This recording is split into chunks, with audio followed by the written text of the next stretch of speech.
Do this anymore. Ooh, okay. Hey everybody, it's your friend and confidant, Dr. Green here, and boy do I have an offer for you. Dr. Greenbook? Dr. Green book. Dr. Green, Professor Green Thumb. Boy do I have an offer for you. Hey Chadley, are you a Canadian? Yep. Do you like the cannabis? Haven't done it in 5 years, but I remember enjoying it. Do you like it being mailed to your house? If you head on over to movieepidemic.xyz/weed, it's going to be 10% off your legal weed order. Holy shit, are you dead serious? I'm dead serious. Can I use that, or is yeah, that you can use it. I can use it? You can use it. Okay, because I haven't smoked weed in 5 years. Last time I smoked weed, it was like in a fucking alley behind my friend's house out of This a is a fucking special apple. offer from your friend, Dr. Green. Hey, thank you, Dr. Green. Definitely not the other guy that's on this show. This is definitely Dr. Green, and this is definitely discreet ad for a company which I will not name. This is definitely not Buck LeDuc seconds after he took 3 hits of this legal ganja. Legal ganja, but this is a real offer. If you want 10% off your order, so go head over to movieepidemic.xyz/weed. Okay, why don't we bring in the theme song? Hold on. Yeah, you didn't have that queued up, Dr. Green? Hold on. Just give me 1 second here. Oh, there we go.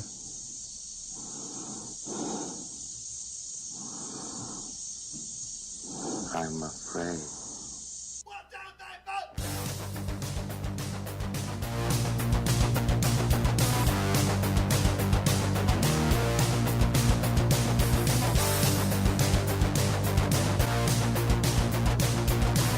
Why don't you play us something, baby?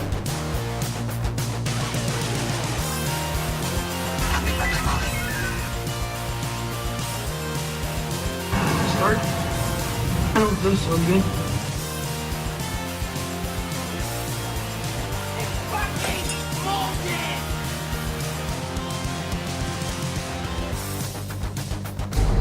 You can practically see it from here. What? Legal weed. Legalize it. Legalize it, baby. You know what you can also almost see from here? What's that? The end of Oscar season. The end of Thank my God, because I don't want to Christ. talk about any of Yeah. these movies ever the fuck again. Oh, yeah, me neither. This has been a grueling Oscar season. Gruesome. Dude. Yeah, absolutely. So this is the day that this episode airs is actually going to be the morning of the Academy Awards. Wow. Get your picks ready. Get your picks ready. I guess we should have probably prepared that. But Yeah. Oh, fuck that up. That's okay. I haven't done my research quite yet. I'll be doing that on Sunday or Saturday or whatever. Well, we'll talk about it. Yeah, of course. Absolutely. The Academy Awards is going to be airing tonight, which is very exciting. Wow. And God, I can't wait for Christian Bale's prosthetics to win an Academy Award. That's going to be wacky. Dude, that's how you got to win. That's how you win, is you Yeah. got to put those prosthetics on, player. Speaking of which, on today's episode of the Movie Epidemic podcast, we are going to be counting down each of us our individual top 10 best performances of the year. Oh, yeah? We used to do it male and female top 5, but this year, you know what? It's all about inclusion this year. Wow.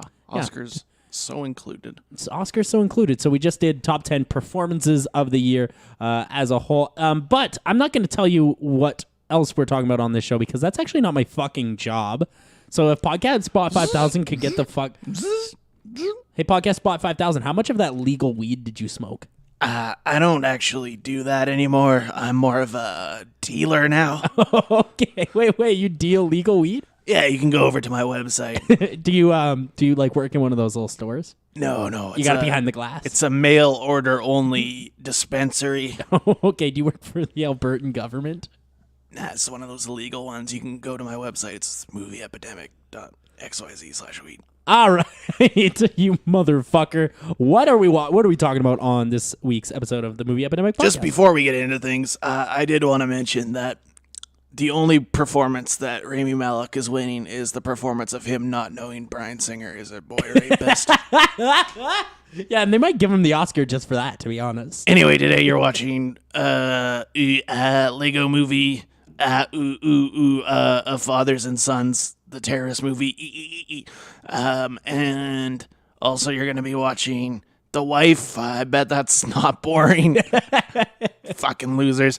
And then you're also Get it together, man. Pull it together here. You sound like Eddie Redmayne. that is how good he is at acting. The other one, what is it going to be, Podcast Pot? It's going to be Shane Black's The Predator. Shane Black, yeah. God bless. God bless Shane Black for bringing us that. Time to power you down, podcast bot. Yeah, podcast bot. It's time to go to bed. God, he's short circuiting like crazy. It's because you keep throwing water at him and then trying to turn him on. Don't do that. What? I wouldn't turn on a boy robot. What's wrong with you? So we want to jump right into Lego Movie 2? Absolutely. So I actually got to go to the press screening of this. That's fun. Yeah, and big thanks to I went WB. on a Saturday morning. There's all these kids. I was super Did you go by high. yourself?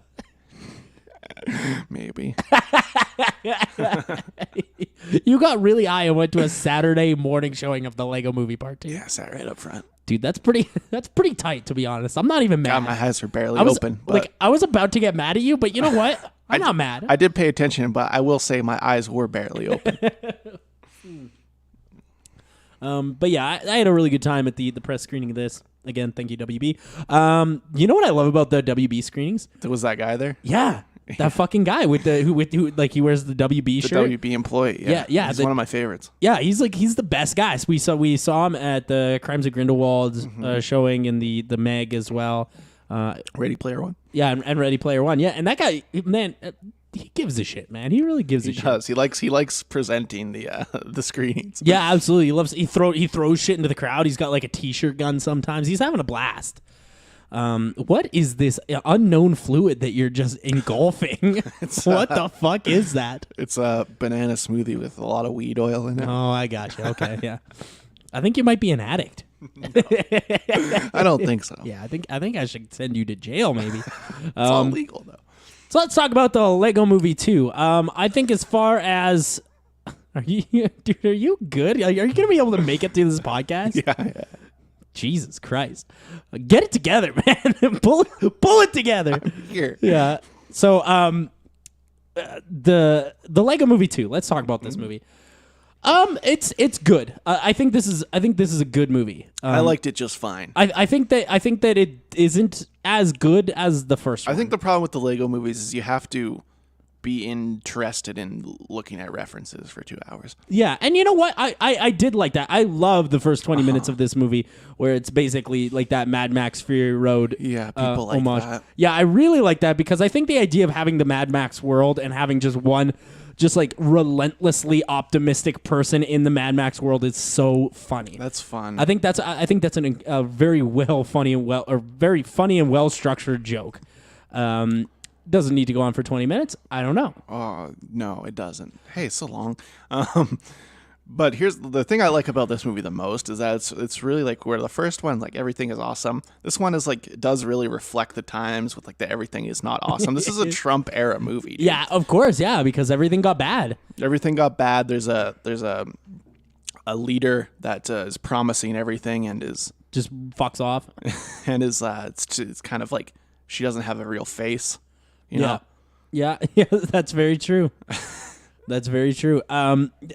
This movie, I think there's a couple of problems with this movie. For the most part, though, I do like this. But let's just talk about some of the problems really quick. Number one, in the first Lego movie, the fact that it all takes place inside like a kid's imagination, it sort of builds up to that. Yeah, and it's really fun. Like it's really really fun. And then when they make that reveal, like you're like blown away.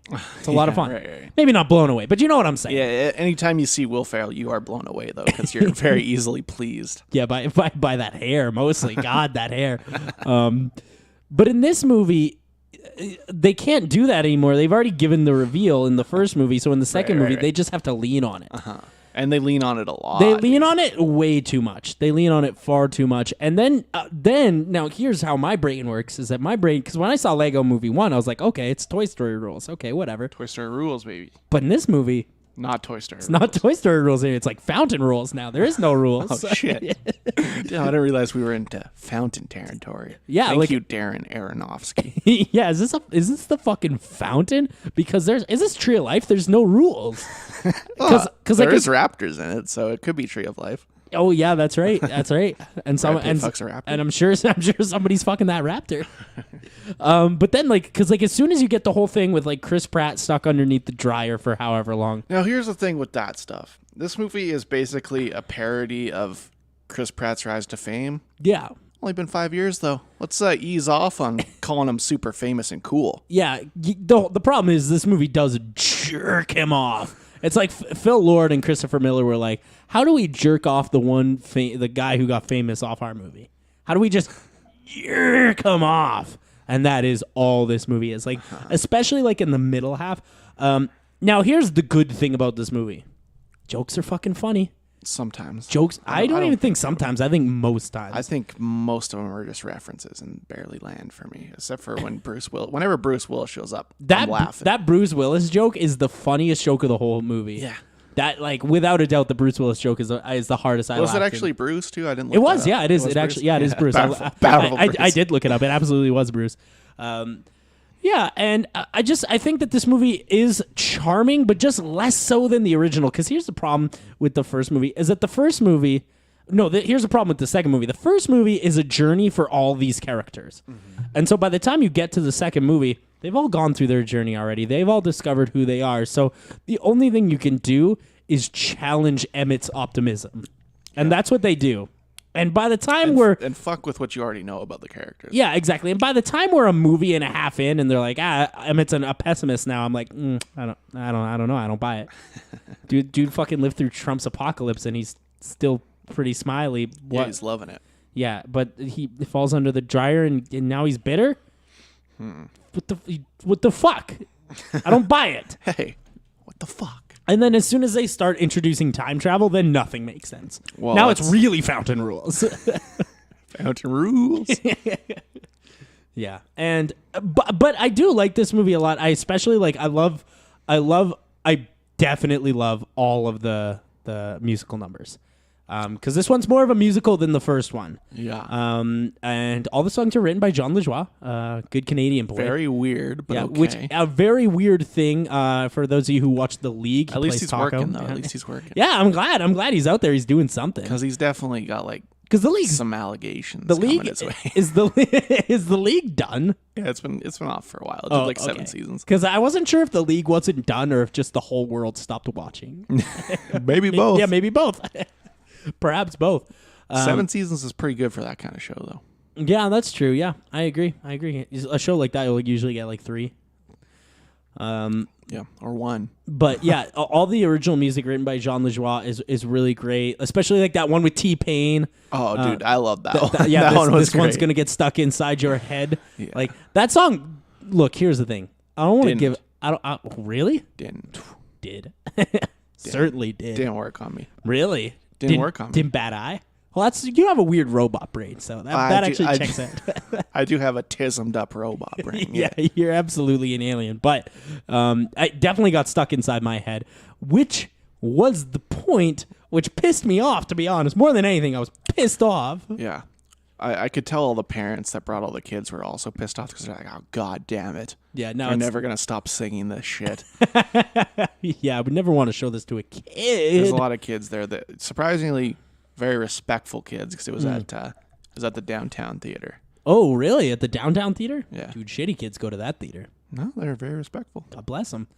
Yeah, that was weird because I was saying this last week, but at the press screening as well, a lot of kids, but very respectful. Oh, yeah. Yeah, they're very kind, very kind. Those kids, it was just a room full of Lights, Camera, Jacksons. A lot of Lights, Camera, Jacksons, and Lord and Miller really know how to manipulate the brain, a soft brain of a child. Yeah, absolutely, to make it, because this movie, much like a Bryan Singer, they're able to manipulate the soft brain of a child. Okay, I gotta stop this train of thought. I have to stop this before it gets out of control. This movie's charming though, and are you guys talking about Bryan Singer? Hey, podcast bot, if you could fuck off. We're not talking about Bryan Singer anymore. This movie, much like the first one, though, visual style's great. Like, that's like one of the best aspects of these things. Yeah, absolutely. Even Ninjago, was pretty fun to look at. It looked great. Yeah, it was fun to look at. Because it's not stop motion, but it is like Lego animated like stop motion a little bit. Yeah, and I actually looked it up because I was curious, but I found out that in the creation of the first Lego movie, because a lot of the characters aren't actually Lego, they're CGI, but almost all the sets are real. Okay. So I looked this up, and I think the first Lego movie took 3.5 million bricks. Hell yeah, dude. To make, which is that's fucking insane. That's insane. But yeah, so Have you ever been to Legoland? no, I've never been there. Fucking billions there, dude. Billions. Straight up brillions of bricks. I did go to the Lego store for the first time the other day, like ever. My brother's girlfriend was interested, so I was like, yeah, whatever. And this dude who worked at the Lego store came and talked to me about Lego for like fucking 40 minutes. Yeah, you want to sell you some Lego Pokemon or something? I was clearly not interested at all, and he was telling me shit I definitely don't care about. Was he telling you like some the Swedish history? Yeah, well, no, not even that. He was telling me about like Lego building speed runs and stuff like that. And I'm like, That's cool. Yeah. Is he a Twitch streamer? Is he a Twitch streamer? I don't Was know. Is he trying to pawn off his Lego building Twitch? He was a big fat Asian guy, so I don't know. Oh yeah, I bet he was. That's basically all of the streamers in the city. And then he was telling me about the Lego championships in New York, and I'm like, man, I just could not. Bro, I care can't less. talk to you anymore. Oh man! Eventually, I was able to fucking kindly and politely, like fucking get him off my tail. I would have just closed my eyes and not said anything and see if he would have laughed. Oh man, yeah. Lego is a fascinating phenomenon that I truly do not fully get. I don't think I liked it when I was a child, but I'm not straight up building the Death Star like these guys are paying $500 to build. But these dudes they'll show you like a Lego thing. Like they had a Lego man that was like a pretty tall. I guess he was like 2 feet tall. Tall boy? Yeah, and they had like a thing there that was like this took 55 hours to complete, and I'm like that took you 55 fucking hours to complete. You just connect the Legos. Like I don't get it. Oh man, you lack the creative. You lack really the creative part of your brain. that is correct. I have zero motor skills. Absolutely. You're barely a functioning person. Absolutely, dude. I don't even know if I'll get home tonight, to be honest. Dude, I'm 18 vapes in today, and I'm at least recording. Yeah, that's true. Not well, but I'm here. That's true. Now, is it actually recording, or are you too high? Did you just think it's recording? Looks like it's recording. The Lego Movie 2, I think that there's so much fun here. I really like a lot of the musical numbers. I really like I love the silly aspect of like the characters all getting glittery, like Batman in the white cape. That's pretty fun. Yeah, there's really a lot of fun in here. I don't think it's as creative or fun as the first movie. Can you ever get to that point again now? Because now we're just watching these Lego. That's why I don't think like subsequent Spider-Verse movies are really going to do it for me, because once you see the format, you're like, all right. Well, and I'll tell you a fun fact. I actually, with the Lego Movie 2, before I went and saw this, I did the back-to-back. I watched the first one beforehand because I was like, I got to remember what happened in this one. And the first one's... though. Yeah. The first one's amazing, by the way. Like, the first one is really, really good. I'm not even fucking around. I think it's a 5. Like, it's very good. Okay. Yeah. Wow. Yeah. It's very good. Okay. I just think that this one doesn't have the same creativity, and especially like because in the first movie the plot line is that the dad doesn't want the Lego pieces to move. In this one, the plot line is that the mom is getting sick and tired of the kids fighting. So yeah, it made me sad. Yeah, so she's like, I don't like when the kids fight. Yeah, when the kids fight, and she's like, okay, well, we're gonna have to wrap it all up and put it all in storage if you're gonna fight. But that plot line doesn't really make sense to me because they also just immediately take it back out of storage. yeah, which by the way is insane. She's like, back them up, put it in storage, and immediately. What is interesting about like the live action stuff is clearly Will Ferrell was not there. He was not available, so Yeah. he recorded his 3 lines. Yeah, absolutely correct. He was absolutely not there, and he was busy filming Shakespeare and Holmes, or what was that movie? Sherlock and Holmes. Sherlock and Holmes. Sherlock and Holmes, and Sherlock and. Wait, what's that movie called? Holmes and Sherlock. Holmes and... Watson and... what is that movie called? It just came out, dude, and I cannot... I just keep getting mixed up with Stan and Ollie. Oh, Holmes and Watson. Holmes and Watson, that's what it's called. Holmes and Watson. Holmes and Watson. Because I keep getting it mixed up with Stan and Ollie, which is also John C. Reilly. Yeah, absolutely. Except John C. Reilly in a big old prosthetic suit. Yeah, he's going to get an Oscar for that. Actually, no, it wouldn't, because it came out in the dead period when it's not allowed to be. Yeah, absolutely. Nom'd. They fucked it up. Not allowed to be nommed.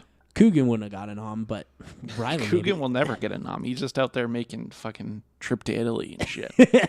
Dude, he's made 7 of those bad boys. Yeah, they're good. Who's the other guy in those trip movies? It's Coogan and someone else pretty funny, but I don't remember who it is. It's like somebody real He's good fat. too. He's Yeah. from like that British comedy scene. I Yeah. don't know what his name is. Yeah, I forget all about it. But anyway, yeah, like the Maya Rudolph character, like Maya Rudolph doesn't give a fuck. She does not give a fuck about this movie at all. It's very, very obvious. And I think because there's no mirroring character to Maya Rudolph, because there's a mirroring character to the Will Ferrell character, and that's the Lord Business. There's no mirroring character to Maya Rudolph, so it doesn't actually feel... Rob Brydon, of course, yeah. It doesn't actually feel like a legitimate part of the story. It just feels like something they jammed in there real quick. Yeah. Yeah. But I do really like this movie. I think it's a lot of fun. If you got kids, take them to it. It's really great. I'm still going to give It's this one... good. Like, 'cause Yeah. we watch all these shitty animated movies, and this one is actually like legitimately good. There's Yeah, watch Smallfoot and then watch this. It makes it seem way better. It's like they're not even the same species, dude. Yeah, absolutely. I give this one a 4 on the Chatsky scale. I like this one. Yeah, I give it like a 3. Yeah, that's fair. That's fair. It's fun. It's not as good as the first one, but it is fun. It's a lot of fun. And you know what? I like Chris Pratt in this movie. I think he's fun. I think he's great. Yeah, he's I think he's definitely talking to a mic. I think Elizabeth Banks is checked out, but Yeah. definitely checked out. But and I always love Will Arnett as Batman. I will see 15 of these fucking Lego Batman movies. And don't worry, he's never gonna stop making them because he loves Yeah, to make money. he loves money. Make money. Yeah, you know they're putting out another Arrested Development season next month. Jesus, Yeah, I haven't watched it in a while. I Yeah. haven't seen like the last. The last season's fucking bad, but they just were Well, like 4 was bad. I kind of like 4, but 5 is really bad. 4 was so bad that I will not watch it. Dude, watch 5. You'll love 4 after seeing 5. Absolutely not. What do we want to talk? We want to jump into The Predator? Okay. Shane Black. Oh, boy. Shane Black, I hope that you're very happy that we're reviewing this after we've already solidified our bottom 10 of the year. Because You lucky duck, you. oh boy, if I had seen this before solidifying my bottom 10 of last year, this would have been on the list and it would have been high, player. This movie is fucking... Fuck, this movie's bad. Oh my fucking God. Here's the thing. Every time I watch one of these Predator movies, I'm like, it can't get worse. And Shane Black is like, oh boy. Well, I feel like ever? every time we talk about a Predator movie, we're like, there's a very easy concept that you have to find, and then they somehow make that worse. Then they take the bad stuff from the other ones and they put it in here. Didn't have your fill of Predator dogs, sir? Here's a bunch of them. Hey, here's a bunch of And Predator they're in dogs. it a lot. Here's a bunch of Predator dogs, and let me tell you, they're in there for no reason. They have no purpose. They're in it so much. Yeah, there's absolutely no... And then you're like, oh, you know, what do we like about Marvel movies? It isn't that they just fight a bigger version of themselves, is it? Because the bad guy in this is a bigger predator. Oh my God, dude. Dude, I was going to jump out a window, sir. Dude, I almost leapt off a balcony, dude. This movie is atrocious. Okay, so what I like about this movie too, though, is that they got a bunch of like not famous people who kind of look like actual famous people. Like the main guy who's not Josh Duhamel, but maybe is. And then the postman who's not Brian Cox, but maybe might be. I'm not sure. We did get Jake Busey, who is a dead ringer for Gary Busey before the head injury. before the CTE. And then there actually is some famous people in this movie, and these famous people don't give a fuck about this movie. Keegan-Michael Key, look, I like him. Love him. He hates this. Fact, love him. He clearly hates this movie. He doesn't want to be here, but he's like, I got to take a paycheck. Yeah, he's got to take a paycheck, but he's not gonna go. He's horrible. He's like, in I want to this go movie. do another season of Friends from College or whatever the fuck that show is. Yeah, I don't. that show's bad. I But bet it is. Yeah, but I it's bet super he's bad. great on it. yeah, I'm sure he is. He's awesome. Sure he is. But he's horrible here. He's terrible. He's not even acting in this movie. And then Tom Jane, not surprising, he's also horrible in this movie. Fucking Yeah. awful. Hey, And how did Olivia Munn even get famous? Yeah, I remember have no- when she was like a host on Attack of the Show with Kevin Pereira. I kind of remember that. It sounds vaguely familiar. Hey, Now you're an actor? But then here's and Alfie Allen. Hey, I've seen you on actual stuff. I don't acting. know. I don't even know who that is. He's the Irish guy in this I movie. know but we he's- talked about it last week, but I barely know who it is. Yeah, he's from John Wick. Not ringing any bells. Shitty guy from John Wick. The guy he steals, he kills a dog. He's John Wick guy. He's a titan of the industry? Yeah, he's a titan of the industry. No. He's on that Game of Thrones shit. Everybody knows that. Yeah, I'm on that Game of Thrones shit, though. Yeah, you might as well be. There's so many fucking characters. Watch in that show. new season. I'm up on there. Dr. Green. He's a professor. Like Alfie Allen, Keegan-Michael Key, Tom Jane. These are people who can go, but refuse to for this. And then you have Jacob Tremblay. And I really wanted to save this to talk about last because Jacob Tremblay's character is so confusing. So confusing. I like this character is so weird because he is like very heavily autistic. And they make that very well. Tismed out? Yeah, they make that very well known right at the beginning of the movie. And actually, the bullies keep calling it Asperger's. They're bullying him for having Asperger's. Right. Which, like, first of all, don't put that in a movie. Yeah. Don't do He that. could have Asperger's. But then here's the problem with the movie.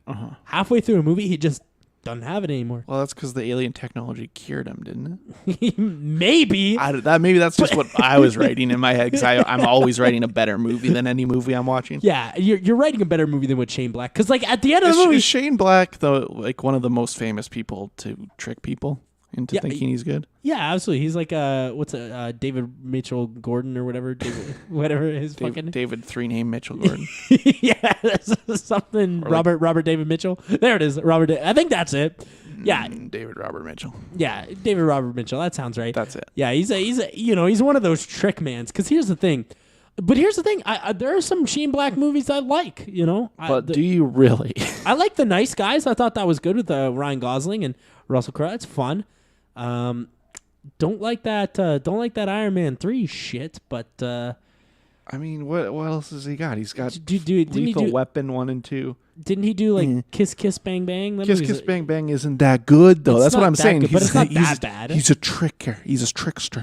He's a tricker. Did Shane Black make Lethal Weapon 1 and 2? Is that true? He wrote them. Oh, I did not He know wrote that. them. Yeah, I think what's that guy like David McTiernan or whatever who did Die Hard? I think Oh, I think he yeah. did the first Lethal Weapon. Also. Hey, that same movie, Lethal Weapon and Die Hard, same much. film. Oh no, Richard Donner did Lethal Weapon. Oh, good. I love Richard Donner. We do love Richard Donner. Yeah. I've never seen a Lethal Weapon movie in my life. I've seen a couple of them. I've They're never- fine. Yeah. if you like Mel and Glover running around, Oh, I do like that. then you'll like it. Fuck, I do like that. He also wrote Monster Squad, which, you know what, I might be back on board. Monster Squad? Yeah. I don't even think I know what that is. It's that movie where like the Wolfman, Dracula, and Frankenstein are running around town with that kid in the car. Oh yeah, okay, yeah. I'm back on board, player. This sounds vaguely familiar. Yo, Predator, dog. What? Yeah. The Predator is, god damn, it's bad. And like, here's the thing, is that like halfway through the movie, I'm like, now this ain't as bad as Predators. And by the end of the movie, I'm like, oh, this is way worse than Predators. That Adrian Brody movie seems like a fucking 5 now. Adrian Broner. Adrian Broner? That's a 5 movie, Predators now. Oh, man. I just truly don't understand why they thought that they could make this movie. Because, like, here's the thing. It has all the Predator beats.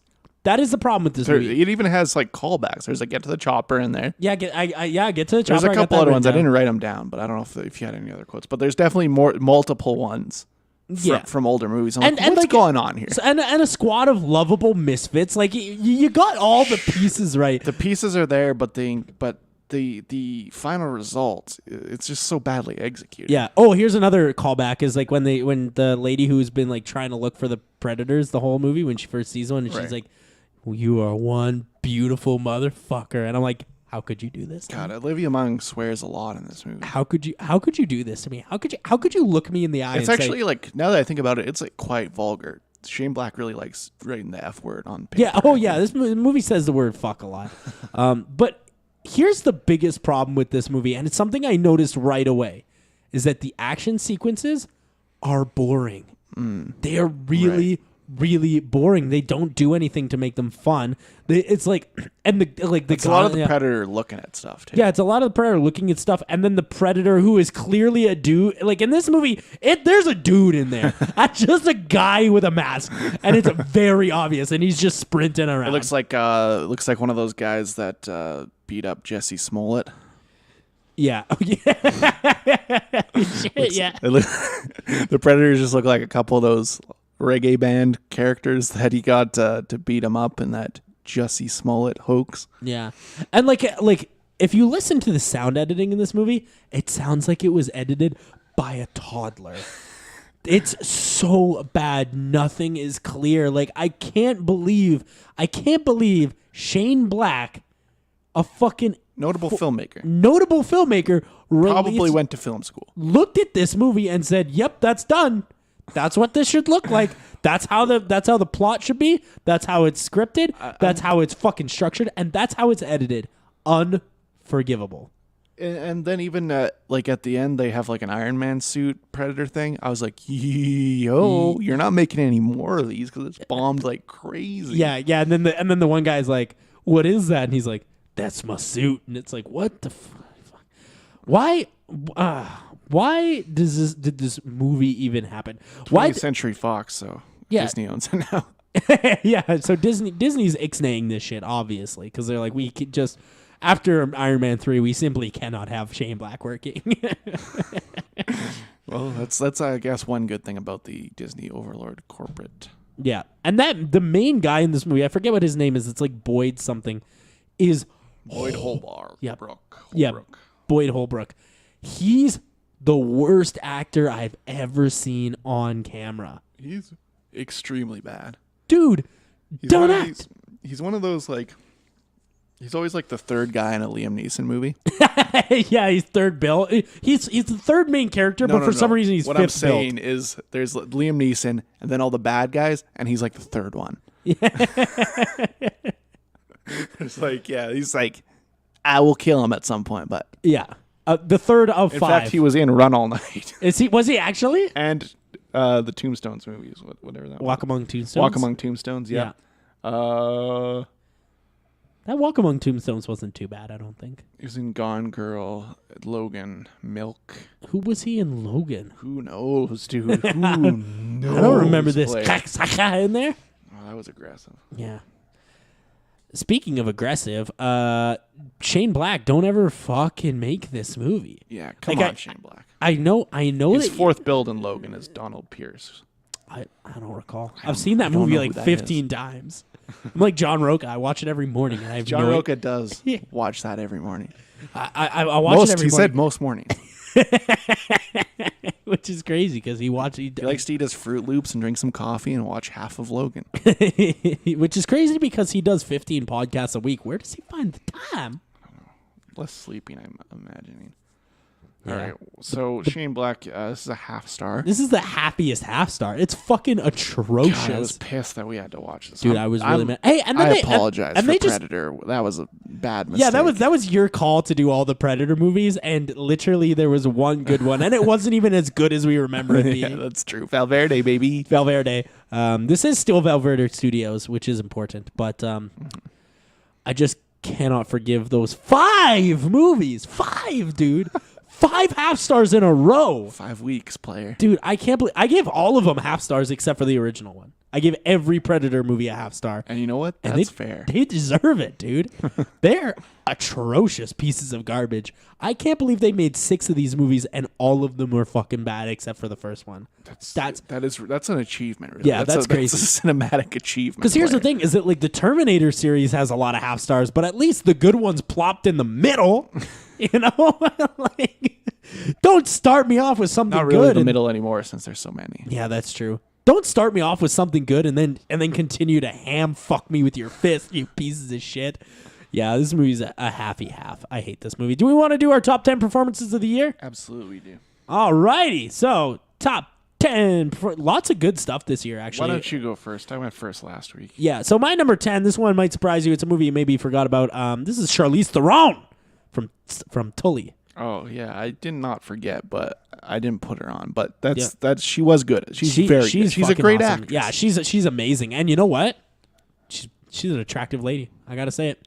I'm gonna say it. I watched Hancock last week. Dude, I love Hancock. God, yeah, dude, that movie's Comes fucking through awesome. the roof. Yeah, he comes through the roof. That's not on the Netflix version, by the way, which pissed Really? me off. I had to explain to my girlfriend that scene was taken out. I'm like, hey, just so you know, right here, there's supposed to be a scene where he jizzes through the roof. Gotta get that on rated edition player. Yeah, come on, motherfuckers. Get it on Netflix. I don't give a shit. So, yeah, my number 10, Charlize Theron in the movie Tully. That's a Jason Reitman movie.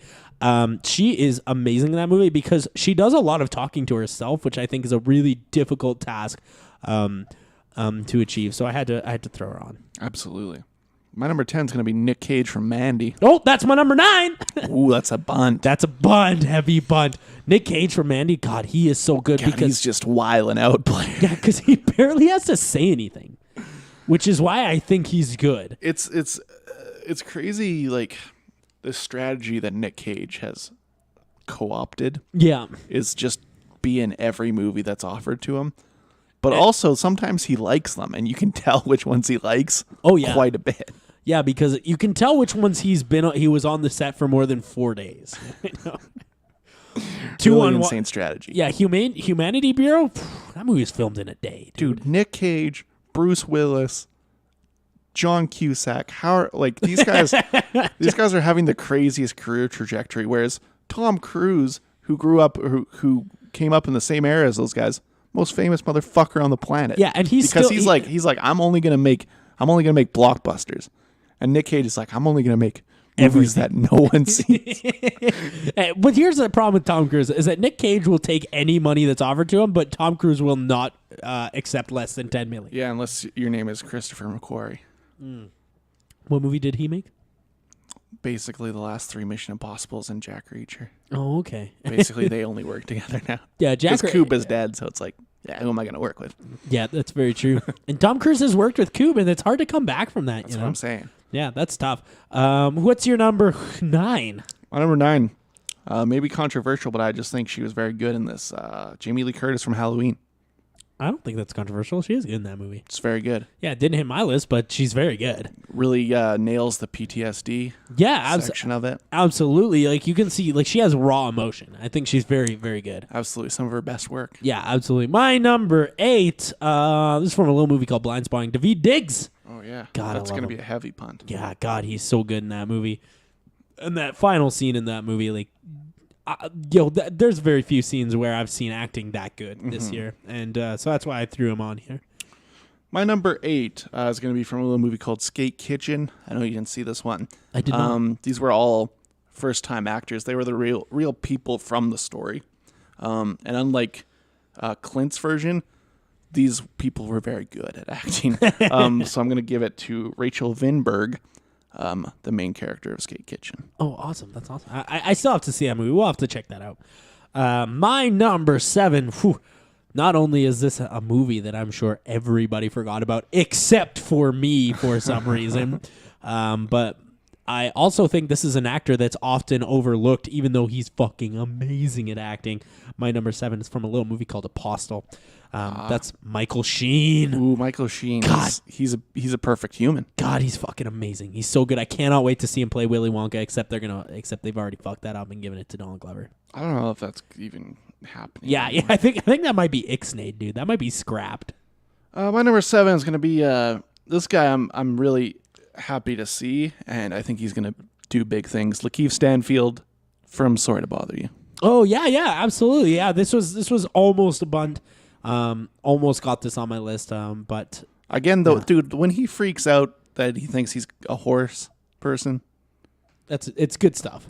It's phenomenal. Yeah, I absolutely. mean, you're working with one of the best, Armie Hammer. So Yeah, Armie Hammer. God, Armie Hammer. I almost put him on the list too, man. There's a lot of good performances in that fucking movie. he deserves it. Player. Yeah, absolutely. My number 6 is Olivia Colman, the favorite. God damn. Absolutely. That is a performance. And like, if you really want to see somebody going 10,000%, check out Olivia Colman in The Favorite. Like, she really gives a shit about that movie, and you can tell. And she's being directed by Yorgos. Like, Yeah, doesn't even speak English. yeah, one of the fucking weirdest dudes on the Oh, planet. he's definitely the weirdest guy to ever go mainstream, and I like that. I watched like a featurette on IMDb. They did like a featurette on Yorgos, and they were like talking about like how every movie, Yes, that's the one where he kind of speaks English, but like Yeah.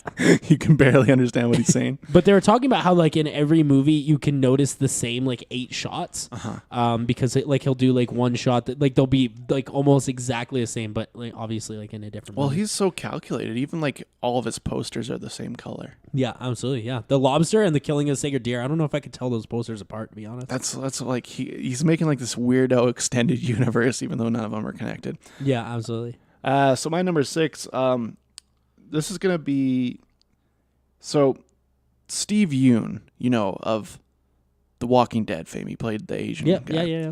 Yeah. He's a Korean man. He was in Sorry to Bother You. He played like the other guy. Yeah. But he was also in Burning, and in Burning does it all in Korean. So he was in 2 of my favorite movies this year in different languages. So I'm gonna give it to him for Burning because he's like really conniving and awesome in that movie. But that's so impressive that he's gonna be in like 2 of the best movies of the year, acting in different languages. Yeah, that's pretty wild, actually. I'm into that. Yeah, so Steve Yeun, well-earned spot at number 6. God damn, he's good. My number 5, The Coops. God, I love The Coops. Hell yeah, Bradley dude. Cooper giving the best performance of his fucking life in A Star Is Born. God, he was really because he directed it too. So he's like, I know how to direct myself, motherfucker. I saw a really funny thing the other day on Facebook. Like somebody was like, "Hey, me and my friends are having a debate on does Bradley Cooper look like a homeless person Yeah, I or not?" commented on that. And you commented, "That's the funny part." You commented, "No, dude, he looks like an alcoholic." These fucking morons out here. Hey, are you guys dumb? Did you? It's a movie watch about film? an alcoholic. What do you sometimes hobos are alcoholics. But not this one. He's just alcoholic. This is just alcoholic.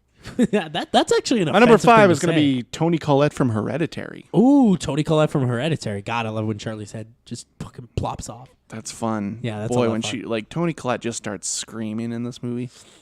Yeah, she's good, man. God, she's good in this movie. God, she's really Wildly good, man. underrated. She's absolutely amazing. And you know what? That's one that I didn't even think about, but now I feel bad. I feel like I should have put this on here. But I didn't. My number 4, we're going to be talking about in a few minutes, so we'll gloss over it pretty quickly. My number 4 is Glenn Close in The Wife. We'll gloss over that for now. What's your number 4? My number 4 is going to be David Diggs from Blind Spotting. David Diggs. Yeah, hell yeah. Bunt. God, that was a heavy bunt, and also he's fucking phenomenal. Yeah, he's so good. So, like I get why Hamilton is popular now because I've seen him act. I don't understand Lin-Manuel Miranda at all. Yeah, I don't get that. I don't David get the Mary Diggs, Poppins thing. however, I understand him. Hey, can we just get a rewrite on Hamilton that David Diggs writes? Let's oust Lin-Manuel. My number 3, this one was kind of weird, but I genuinely think that it's amazing, and not enough people talked about how good of a performance this was, and it definitely should have been nominated. My number 3 is going to be John Krasinski in A Quiet Okay. Place. God damn, he's fucking good in that movie. Yeah, dude doesn't even talk. Dude, he doesn't, but he doesn't have to, and that's why it's so good. And like that final moment where he sacrifices himself. Yeah, okay. Insanely Fair enough. powerful. That actually is a good pick. Yeah, I love that movie. My number 3 is going to be Ethan Hawke. Ethan Hawke, From First First Reformed. Reformed. God, I love that movie. I showed that to my parents. I think here's a problem right now is that I keep showing movies to my parents, and I think we're on different wavelengths right now. Because they keep being like they loved Green Book and Bo Rap, and they fucking hated Roma. My dad has the biggest hate on for Roma of any person I've Isn't ever that met. just because he's a conservative, though? No, he's not. He's liberal. Yeah. But then I showed them this movie too, and my mom was like, "We both fell asleep. It's so fucking boring." And I'm like, "Did we watch the same movie? Yeah, that's pretty crazy. That's fucking insane." Because First Reform, it is a pessimistic film, but it is like one of the most important films I've seen in It's a quite some thrill time. ride, dude. It's amazing. I love First Reformed. My number 2, Kiki Lane. Oh, hell yeah. Damn. Fucking Kiki Lane in If Beale Street Could Talk. God damn, she is so fucking good. How did she not get nominated? Like, I'm pissed. Like, I'm legit pissed. I've seen a lot of people that really connected with the Regina King stuff and did not like the 2 younger leads. I've seen Shocking. that opinion quite a bit, and that's really I've even heard people saying like Kiki Lane and whatever I don't know what the guy's name was, but I liked him too. Steven something, I think. Yeah, but I've seen people being like these two weren't strong enough to lead this movie, and I don't bullshit. agree with No, that. I think bullshit. Yeah. I think If Beale Street Could Talk's one of the most beautiful movies I've seen. It's amazing. And of Kiki, the decade, maybe. Kiki Lane is so fucking good, and that's why she's my number 2 on my list. Hit me with your number 2. My number 2 is going to be Sakura Ando from Shoplifter. She plays the mother. Yep, I agree with that. She's just like, I liked everybody in that movie, but to me, her performances were the most realistic, and that's what I want from that type of movie. My number 1. Here it is, ladies and gentlemen. Shit. The number 1, in my opinion. I don't even think you have it on your list, but it is clearly the best performance of the entire year. It's Willem Dafoe. Oh yeah, he didn't even touch my top 10 Holy here. fuck, that's insane because he's so good in At Eternity's Gate. I like him just fine. I think you know what? I like him more than just fine. I think he's fucking amazing. It's the best performance of his career, which is crazy because Florida Project, that's some of the best acting I've ever seen. Actually, I retract it. This is actually Willem Dafoe from Aquaman. That's now my number 1. Okay. Hell No, yeah. that's a joke. My number 1's going to be Matt Dillon from The House That Jack Built. God damn, I need to see this fucking movie. Every week you talk about this movie, and every week I'm like, God damn, I need to fucking see this thing. You either like it or you hate it, and that's fine by me. But I know I'm going to like it. That's the thing. I know I will. Yeah. I'm Just just like- saying in general. I'm putting it out to the ether. To the people that listen to the show and are interested in The House That Jack Built. You will probably not like it, but maybe you will. Yeah, absolutely. I really want to see this movie every week. I love Lars. Everybody loves Lars, but everybody hates him also. Yeah, I was gonna say nobody likes Lars except for you and me. Oh man, didn't Ian walk this movie? Didn't good buddy Ian fucking walk House? Good of buddy Jack-O? Ian, friend of the show, avid listener to the show. Yes, Ian did walk. He walked the movie. Couldn't do it. Couldn't stomach it. He has. I was talking to him on the weekend, and he's like, "Yeah, because me and Drew were, who also went with us and loved it.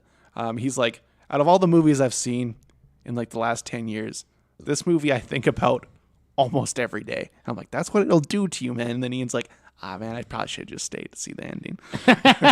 He admits his folly. He's like, but those like kids getting shot in the face, not really for me. I'm like, I understand that. Yeah, that makes sense. That checks out. If that's not for you, that's not for you. I get it. I get it, dude. I get it. Do we want to talk about Glenn Close and Jonathan Pryce? Do we want to save that? Oh, okay. Yeah, we can say that. We can talk about Fathers and Sons. Yeah. You're right. Let's talk about the Fathers and Sons. So I watched Fathers and Sons just this morning, and man, it's been a while since a movie fucked me up like that. Yeah, dude. This is like some cleaner shit for me. Yeah, it's sick. Like it's uncomfortable. So what? Extremely unpleasant. Yeah. is So what call A it. Fathers and Sons is about is we have this sort of like this gentleman who is from Afghanistan. Was it Afghanistan? This movie took place? Syria. Syria. So The Syrian gentleman who has he's gone a to filmmaker. Germany. Yeah, and he became a filmmaker. And he decided to take 3 years out of his life to go and follow this jihad-driven family. yeah, a religious extremist. Yeah, religious. And you know why I like this movie is that it reminds me of that same sort of fucked up feeling I get from watching Florida Project and Shoplifters, where it's like you have these kids and they're bathing in this hideous normalcy. But in this case, it's a fucking doc. Yeah, dude. This is like I don't know that I like this doc at all. I don't like watching it for sure. I definitely don't like. I like the movie. I don't like watching. But the it, though. idea of this guy infiltrating this, like he risked his life to make this fucking thing. Yeah. And like he definitely can't go back to Syria. He will be fucking murdered for sure. I bet But you. what's crazy about this is they follow this terrorist and his children, and he's like the worst terrorist of all time, which is like kind of funny, but also really scary because a lot of them must be bad. Yeah, he's a mine detector is what he does. He detects mines, and guess what he does? Steps on a fucking mine. Yeah. He's terrible. But it's just like that scene where he's like shooting at somebody and he's like, give me the other gun. yeah. He's like Where's this one the other this one gun? jumped. Yeah, this one jammed. Give me the other one. And he's like, fucking. But here's the thing: is God, he's that the worst shit, terrorist of all time. that shit is the shit I don't really care about in this movie. When he's like talking to I don't even know what the main guy's name was. Yeah. The shit I care about is the shit with the kids. Absolutely.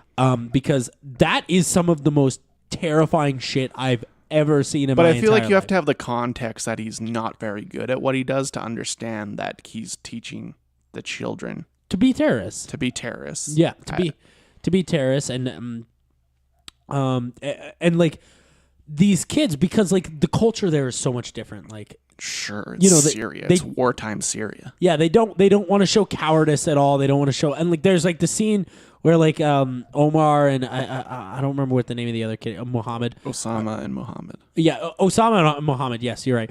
Where they're just like beating the shit out of each other, and then they get their heads shaved. And you don't. Here's the problem with this movie is that this movie has a problem with this sense of time. Yeah. because like this movie takes place over 3 years, but it doesn't do a very good job of letting you know that. Right. Like it does feel like it almost feels like it could be taking place over a week. If someone told me it took place over a week, I'd believe them. It's also hard to really make a narrative with this when like you can't really coach them into doing anything Yeah. because you just want to kind of observe what's happening, and this is more of an And you observation. and you do doc than not anything. want to say the wrong thing to these No. people because they're so fucked up. And like the one of the most fucked up thing about this movie is that Kitab, who's like the youngest kid, at the very beginning of the movie, they like catch a bird. All right. They catch a bird and they're like, "Hey, can we keep this bird?" And he's like, "No, you gotta go set it free." And then Kitab is like, "Yeah, it bit me, so I fucking killed it." And the dad is like, "Yeah, fuck yeah!" Oh, please don't scream. It's midnight. Oh yeah, I'm sorry, but he's so excited that his son has killed this bird, and it's not even that he killed the bird. The kid uses the kid uses the word slaughtered, and that I think is the most is the most disturbing part about it. He says, "I slaughtered the bird," and he's like, "Yeah, we put a knife into it, and it started squeaking," and like they're really showing off. And Osama, the main kid, I would say like the main character of this movie is Osama, the kid Osama. He is just such a know-it-all piece of shit. Like he is just such a piece of shit. But you do feel bad for him because everything he does and everything he says is he's desperately trying to gain the approval of his father. Right. And like that is just, it's so sad. It's really, really sad.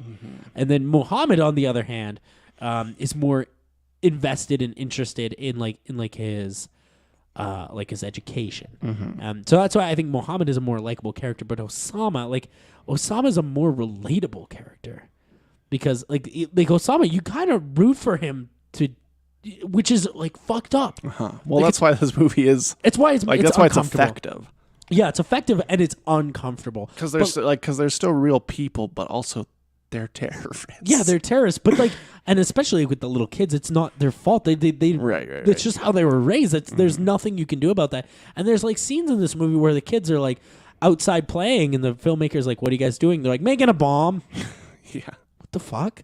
And here's the thing: is like I'm watching them do this, and I'm like, "Yeah, okay, yeah." I tried to do this when I was fucking like 10 years old or whatever. I just like a bottle full of piss or whatever. Yeah. Yeah. But like that's like Then the bomb goes off.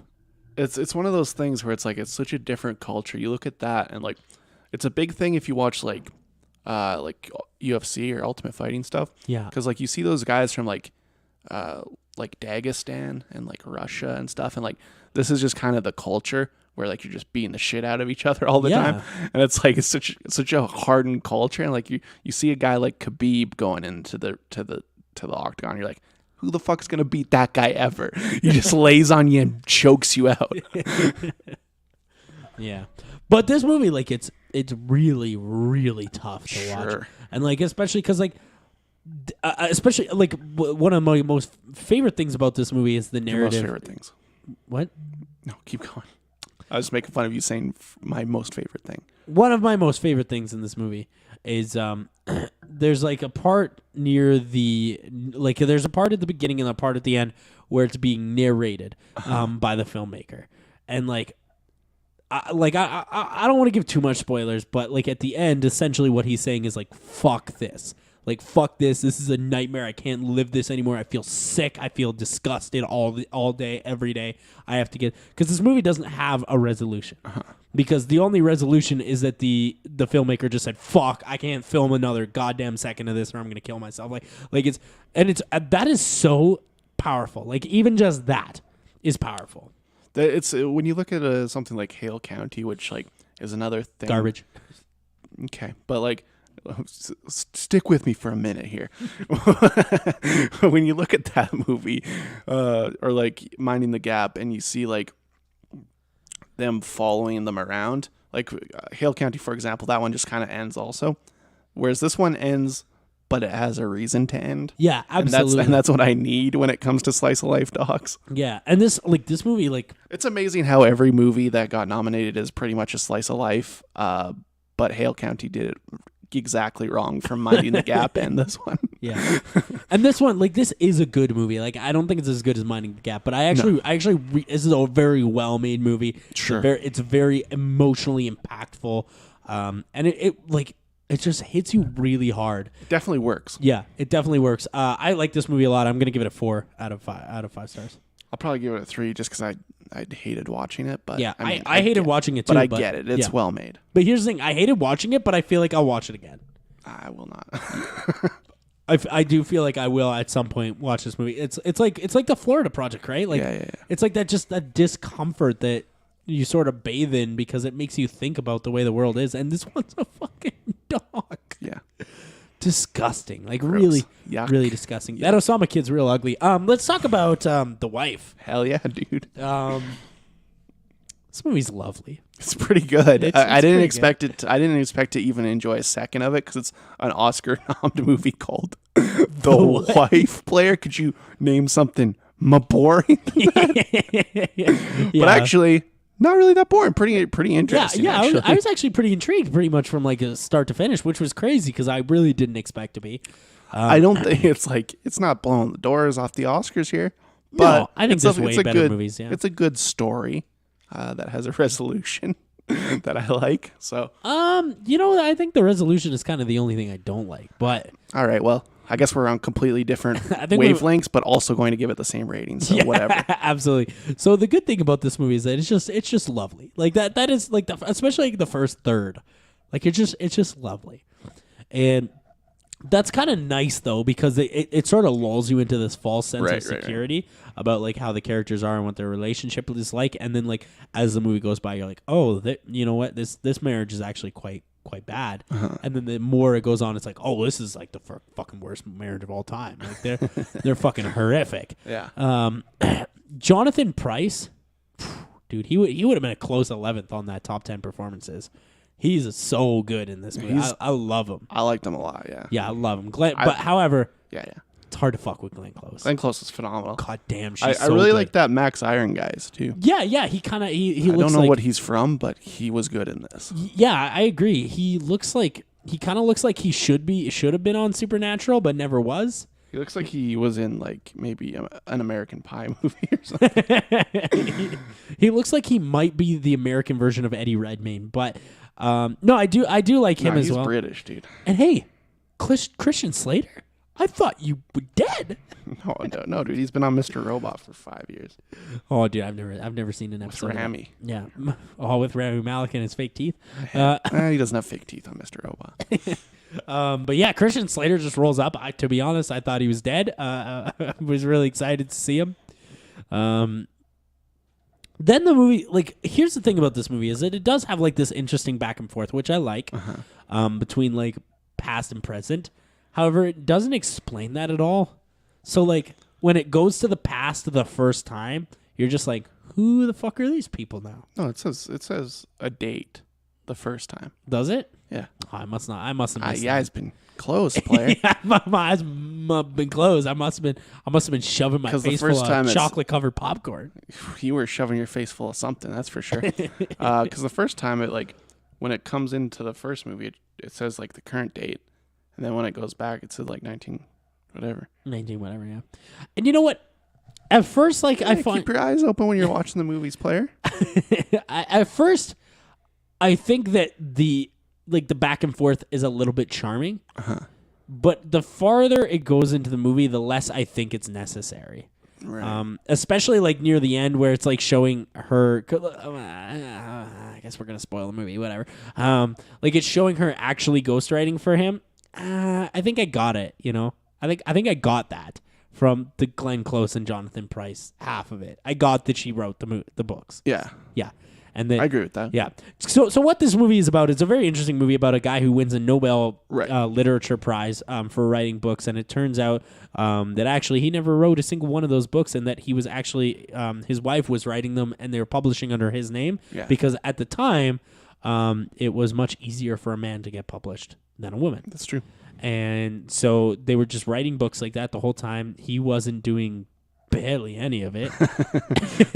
And then, of course, when they win the literature award at the end, he takes all the glory and he Accepts the award. Yeah, he accepts the award, and Which is a amazing scene, by the way. yeah, that scene is incredible. Like if I had seen this, I might have been scene of the year, honestly. Like if I had seen this beforehand. But like the scene where he accepts the award is really, really tough because you can tell that he's trying to show his appreciation to his wife without, ousting himself as a fraud. Fraudster. Yeah, because like he, old fraudster. yeah, he's a fraud, and that's really difficult.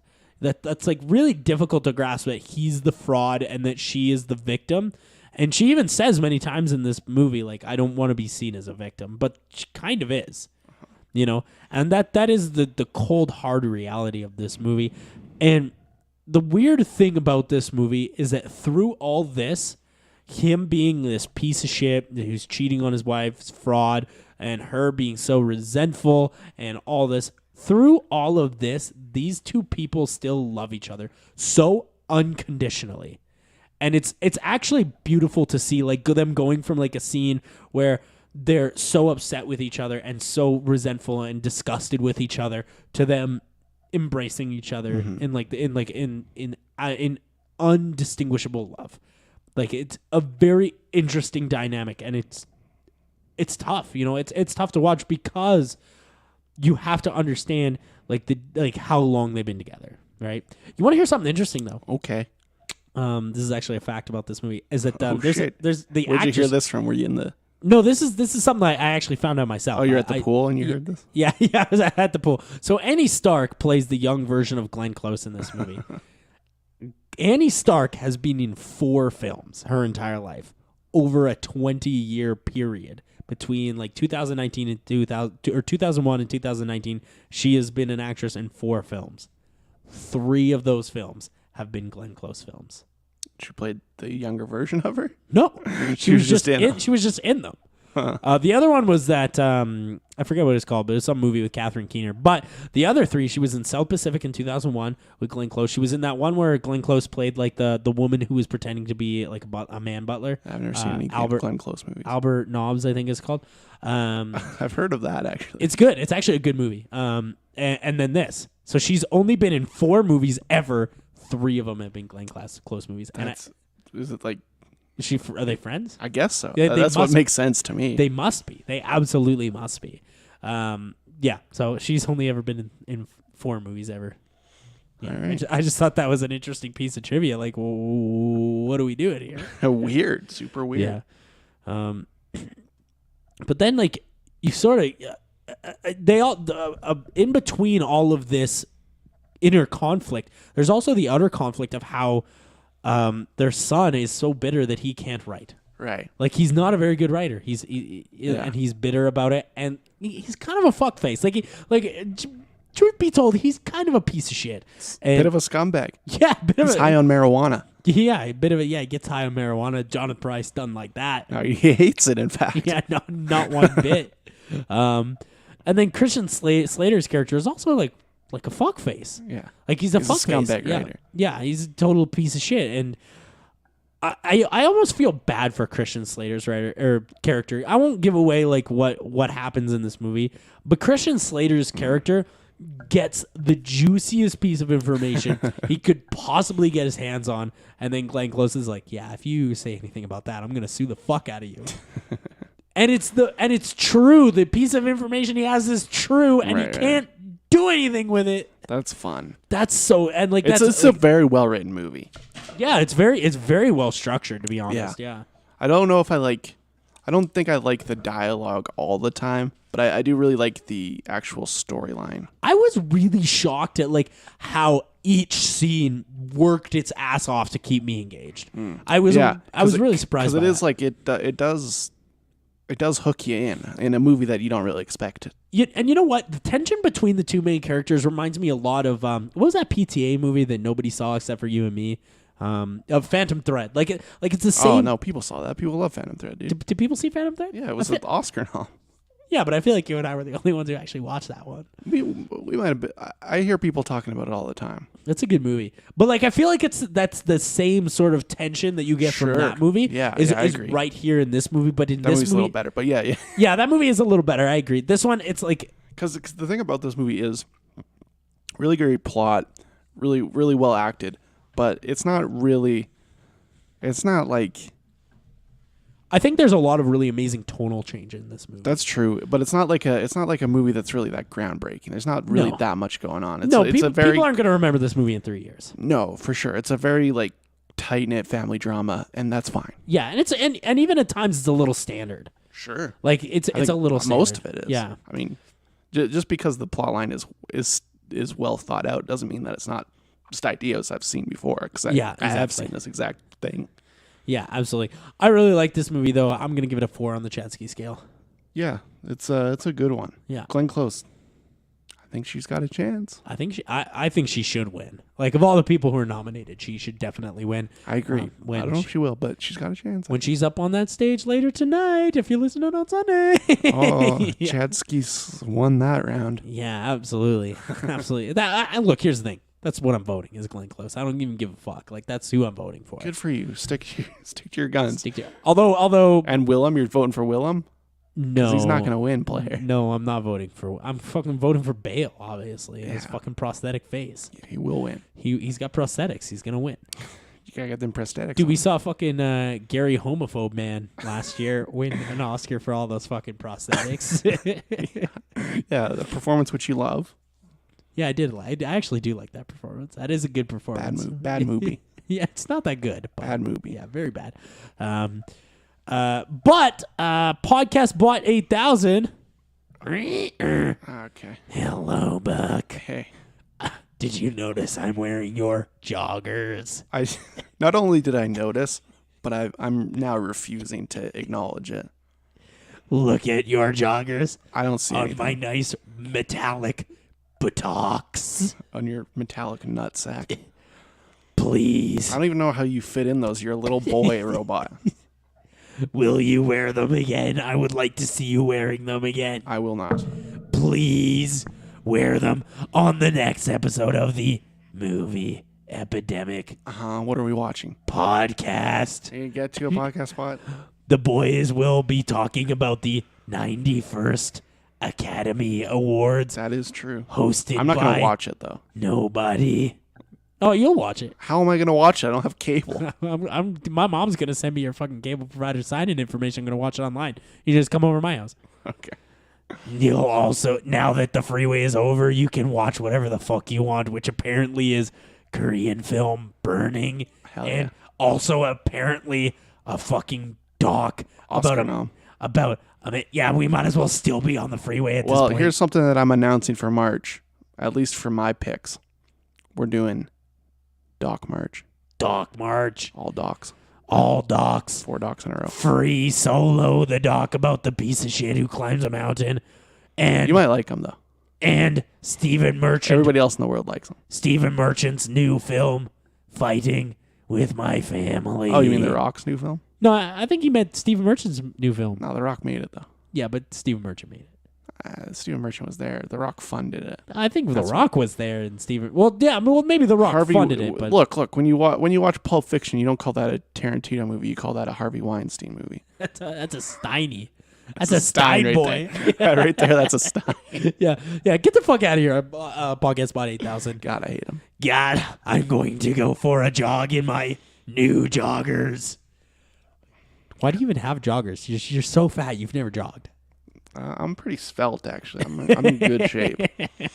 You're thick, but you're tight knit. I got some tree trunk legs on me. That's for sure. But I'm really excited about the Academy Awards being done. yeah. I'm really excited about that. And Aren't you just like, I don't know about you, But I'm more excited than anything to never have to talk about Bo Rap and Green Book ever again. Yeah, that's and I will not. Holy shit! Yeah, you're right. You're absolutely right. And I simply will not. Because like next week we're gonna trash the shit out of them, especially if one of those fucking stupid movies wins. We're gonna trash the shit out of those movies, and then that's that. And that's that, and we're done. We'll never have to speak about it again. God, we're in the killing fields right now, dude. Yeah, absolutely. I'm ready to. Some Bryan Singer boy rapist. Oh, God, he's just screaming, and it's midnight in my apartment, so I'm probably going to get kicked out of here. Yeah, I can't wait for you to get kicked out. You cannot stay with me. You absolutely cannot stay with me. And I can't say too much right now because nothing's set in stone yet, but we do have some pretty cool announcements coming up soon about the Calgary Underground Film Festival. We're going to be doing some cool coverage there. You basically just said what was happening. Well, no, because I can't say what's actually happening yet because we don't know for sure what's happening. We're just doing some coverage at the Calgary Underground Film Festival. Good boys over there at Cuff doing a lot of good things. Good boys and girls over there. Yeah, absolutely. Do you want to talk to some trailer trash? What do you got? What happened? We got the first full trailer for Rocket Man, and I didn't watch it. really? I just want to see the movie. Yeah, you don't fuck with trailers anymore, hey? I try not to. I haven't seen too many. Rocket Man looks like it might be what Bo Rap wanted to be, which is great because Or it might just be another Bo Rap. or it might be just another Bo Rap. I don't know. At least it's not directed by a rapist. Yeah, at least we it's have not, that going. Yeah, for it's it. directed by the same guy who directed Eddie the Eagle, which is also a very charming movie. Yeah, but Rocket Man looks great, and I think that they're going to do it justice because Taron Egerton is actually friends with Elton John, so I don't think they do and him he's dirty. a phenomenal actor. So And he's fucking amazing, yeah. And Taron Egerton is. I amazing. hope they don't do him dirty. Yeah, they can't. There's no way they could do him dirty. Taron Egerton wouldn't do it if they were doing him dirty. I don't think. I don't know. But I don't know. Find Looking out. from the trailer, it looks like they might do him dirty. I don't know. Dude, when he starts floating, though, Yeah, that's that shit I fuck with. I don't know if I fuck with it. Oh, that's definitely He that starts shit. floating, player. Yeah, dude. Okay. Yeah, He's a rocket man. I get it. Yeah, he's a rock. No, Well, no, no, I get it. You understand that like what's going on in the trailer? It's like cocaine, right? Like you do understand that. Yeah. I get that he's a rocket man. Yeah, he's a rocket man. He's a rock it man. I don't need him to be floating. Though. Yeah, that movie's gonna be good though. I'm excited to see that. And man, they just cannot stop pumping us full of fucking Avengers trailers. I can't. I haven't seen any of them. That's okay. I've seen the whole movie. No, that's just kidding. I'm just kidding. They haven't shown anything. Which This actually, shit's going to be 3 hours. So look, here's the thing though. It's like credit where credit is due. The Avengers Endgame trailers don't show fucking anything, and good for them. Yeah, good. I think Feige's actually pretty good at that. And you know what? Almost maybe too little. Maybe too little. No, I don't. I want to see nothing. Yeah, but that's what the trailer has. It's nothing. No, you definitely see fucking Captain America buying flowers for all the funerals he's attending. Here's the thing: is that you made that joke like 6 months ago, but the new trailer for Avengers Avengers Endgame, like there's legitimately parts where he's attending Yeah, I know. like funerals. Look, they don't call me Hollywood for no reason. Yeah, very true, very true. I also predicted the Trench movie on this podcast. Yeah, we absolutely did. Look. We They don't call me Hollywood for no reason. We also called. I heard this on a podcast like from a really long time ago. We called that the next X-Men movie was gonna be called Logan well before it was announced. A long time before it was announced. Yeah, well, Yeah, really. look, wow. I'm a Hollywood insider, whether you want to believe it or not. People, Yeah, absolutely. The inside. fucking listen to me. So you can follow us on. I'm Jeff Snyder, the most important person to call you in Hollywood. Sickening. Fucking guy. Sickening. He's a sickening crack addict. You can follow us on Twitter at Movie Epidemic. A lot of fun stuff going on over there. But Instagram is where the party's really happening. It's on all of it, though. Yeah, definitely follow all of it. You can follow us on Instagram at Movie Epidemic and check us out on Now, Facebook. here's something I said last week, and Yeah. I need it to continue. If you listen to this episode and you got to this far, you need to tweet at us some stuff about your opinion about the movie, what you want us to watch. You need to tweet something at us, or I'm quitting. Last week we got one comment. Pod rolls on for another week. You can follow us on Facebook, Punch Nerds Movie Epidemic. Yeah, it's a lot Let of the fun. pod roll on. Somebody better comment something. Yeah, please. You guys, I really have nothing else to live for but this podcast. And if Buck Ledoux quits, I cannot continue on. The only reason I'm still rolling is that I got $15,000 worth of fucking audio recording equipment in my apartment. Yeah, that's very true. At that point, they just go to waste. Yeah, exactly. But now you've just given them a reason that they don't have to tweet at us and comment and stuff. Yeah, and then it's gonna be over. Yeah, and then it's gonna be over. Sorry, guys. Hey, look, if you don't tweet us, you don't fucking comment on our Facebook and Instagram like actual shit. It's on you. It's on you. It's on you. You're the perpetrator. Look, great downloads. Loving the downloads. Getting a lot. We're doing way better than last year already. But I haven't seen a single goddamn comment this week. Where are they? Are you listening right now? Yeah, listen here, you pieces of shit.